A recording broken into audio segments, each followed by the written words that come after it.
களத்துல இருக்கிறோம். எது பண்ணாலும் சரி கைது நடவடிக்கை வந்து ஜனநாயகத்துக்கு எதிரான கைது நடவடிக்கை. அண்ணா பல்கலைக்கழக மாணவி பாலியல் வன்கொடுமை செய்யப்பட்டதை கண்டித்து பாட்டாளி மக்கள் கட்சி சார்பாக சௌமியா அன்புமணி தலைமையில் சென்னை வள்ளுவர் கோட்டத்தில் இன்று போராட்டம் நடத்த திட்டமிடப்பட்டது. அதன்படி போராட்டத்திற்கு அனுமதி கோரி சென்னை நுங்கம்பாக்கம் காவல்துறையிடம் பாமக சார்பில் மனு அளிக்கப்பட்ட நிலையில் அனுமதி மறுக்கப்பட்டது.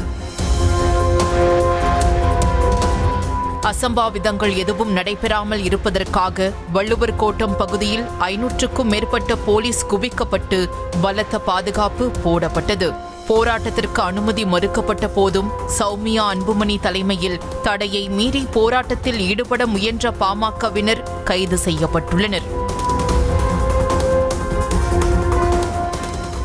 போராட்டத்தில் ஈடுபட காரில் வந்த பசுமை தாயகம் தலைவரும் பாமக தலைவர் அன்புமணியின் மனைவியுமான சௌமியா அன்புமணியை போலீசார் காரில் இருந்து இறங்கிய உடனேயே கைது செய்து வேனில் ஏற்றி அழைத்து சென்றனர்.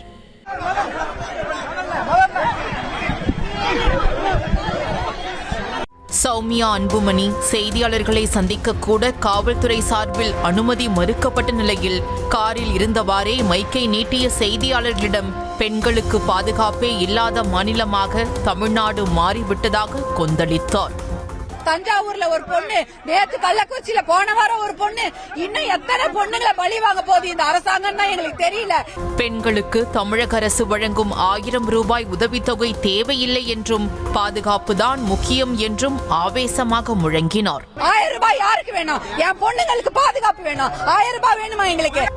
பாமக சார்பில் கடந்த 30ஆம் தேதி போராட்டத்திற்கு அனுமதி கோரி மனு அளிக்கப்பட்ட நிலையில் முதலில் போராட்டத்திற்கு அனுமதி அளிக்கப்பட்டதாகவும் அதன் பின்பு திடீரென அனுமதி மறுக்கப்பட்டதாகவும் குற்றச்சாட்டை முன்வைத்தார் சௌமியா அன்புமணி. ஜனநாயகத்துக்கு பர்மிஷன் முறையா வாங்கிட்டு வந்திருக்கிறோம், கடைசி நிமிஷம் பர்மிஷன் வேணான்றாங்க. இது என்னது? இது இப்ப இதுக்கு பேசாம எதுக்கு பேசுவாங்க? இதையடுத்து சௌமியா அன்புமணி உட்பட கைது செய்யப்பட்ட 300க்கும் மேற்பட்ட பாமகவினர் வேனில் அழைத்து செல்லப்பட்டு திருவல்லிக்கேணியில் உள்ள சமுதாய நலக்கூடத்தில் அடைத்து வைக்கப்பட்டனர்.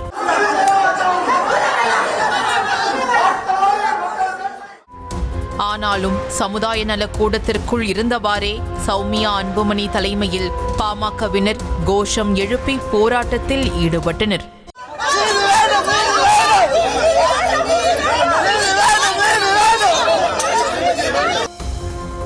இந்த நிலையில் பாமக போராட்டத்திற்கு அனுமதி வழங்க காவல்துறைக்கு உத்தரவிடக் கோரி பாமக கட்சி சார்பில் வழக்கறிஞர் பாலு சென்னை உயர்நீதிமன்ற நீதிபதி பி வேல்முருகன் முன்பு முறையீடு செய்தார். அப்போது போராட்டத்திற்கு அனுமதி வழங்க மறுத்த நீதிபதி வேல்முருகன் போராட்டம் நடத்தும் ஒவ்வொருவரும் முதலில் பெண்களுக்கு பாதுகாப்பு கொடுக்கப்படும் என்று தங்கள் மனதில் கை வைத்து கூறுங்கள் என்றார்.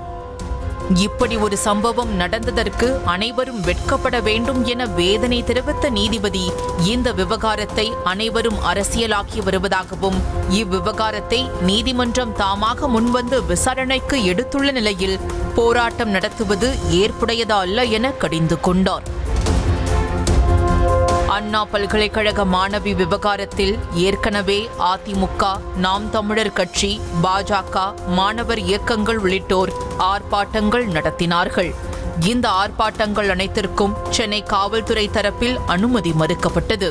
பின்னர் தடையை மீறி ஆர்ப்பாட்டம் செய்யும் நபர்களை கைது செய்து அவர்கள் மீது வழக்கு பதிவு செய்து மாலையில் போலீசார் விடுவித்தனர் என்பது குறிப்பிடத்தக்கது.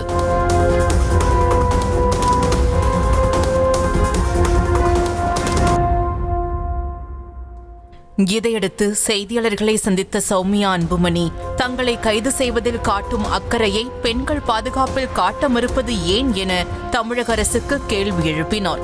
மேலும் தமிழக அரசின் மனசாட்சியை உலுக்க இன்னும் எத்தனை பாலியல் வன்கொடுமை சம்பவங்கள் அரங்கேற வேண்டும் என்று பாலியல் வன்கொடுமை சம்பவங்களை பட்டியலிட்டு ஆவேசமாக வினவினார்.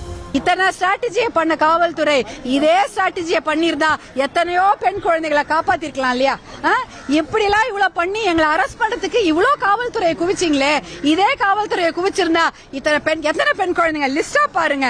அண்ணா நகர்ல ஒரு சின்ன பெண் குழந்தை, அதே போல சென்னை பூக்கடையில ஒரு சிறுமி, வேலூர் அணைக்கட்டுல ஒரு சிறுமி பாலியல் வன்கொடுமைக்கு ஆளாக்கப்பட்டிருக்கிறார். கிருஷ்ணகிரி பர்கூர்ல ஒரு சிறுமி, அதுவும் NSS கேம்புக்கு போற குழந்தைங்களை கூட பாலியல் வன்கொடுமை பண்ணிருக்காங்க.